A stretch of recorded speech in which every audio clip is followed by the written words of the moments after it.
गर्मियों की शाम थी। गीता अभी सोच ही रही थी कि उसके पति अभी तक नहीं लौटे। बच्चों की भूख अब उनसे बर्दाश्त नहीं हो रही थी, क्योंकि सुबह से बच्चों ने कुछ नहीं खाया था। गीता ने चूल्हा जलाया और अपने पति का इंतज़ार कर रही थी। शामू आज फिर खाली हाथ ही घर लौटने वाला था, क्योंकि आज भी उसका कहीं काम नहीं लगा। जब वो घर पर आया तो उसने गीता को बताया कि आज मुझे पैसे नहीं मिले। गीता बहुत ज़्यादा उदास हो गई। वो सोचने लगी कि अब क्या करे। फिर थोड़ी सी सब्जियां और थोड़ा सा आटा घर में रखा हुआ था। उसने फटाफट आटा गूंदा और रोटियां बना ली, और थोड़े से आलू थे, उनकी कटिंग की, और उसके बाद उसने थोड़े से आलू भी बना लिए। वो इसी तरह से कई दिनों से सब्जियों और रोटी से गुजारा कर रही थी। वो बहुत ज़्यादा दुखी थी। फिर उसके बाद उन सब ने मिलकर खाना खाया। बच्चे तो आलू खाकर बहुत ज़्यादा खुश हो गए थे। बेचारे 2 से 3 दिन से भूखे थे, और उन्होंने जब आलू खाए तो वो बहुत ज़्यादा खुश हो गए। लेकिन गीता ये सोच रही थी कि आखिरकार ये सब्जियां भी ख़त्म होने वाली हैं।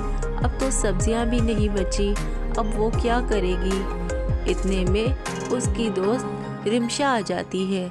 रिमशा बहुत ज़्यादा अमीर थी, और वो जब आती है देखती है कि गीता सिर्फ आलू और रोटी से गुजारा कर रही है, तो वो बहुत ज़्यादा हंसती है और गीता का बहुत ज़्यादा मजाक उड़ाती है।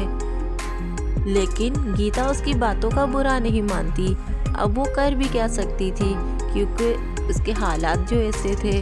फिर इसके बाद वो थोड़ी देर में चली जाती है। लेकिन गीता के पति ने उसकी सारी बातें सुन ली थी। वो बहुत ज़्यादा गुस्सा हो जाते हैं। गीता को वो बहुत ज़्यादा डांटते हैं। गीता बहुत ज़्यादा अफसरदा हो जाती है, और वो रोने लगती है कि आखिर उसमें उसका क्या कसूर है। कुछ देर के बाद शामू को अपनी गलती का एहसास हो जाता है, और वो बच्चों के साथ जाकर उनकी माँ को मनाता है।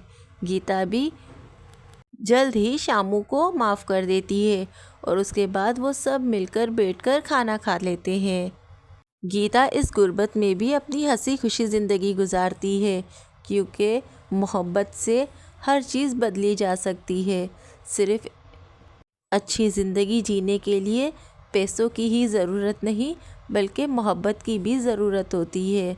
इसलिए कहते हैं कि बच्चों, अगर मोहब्बत है तो इंसान हर चीज़ कर सकता है।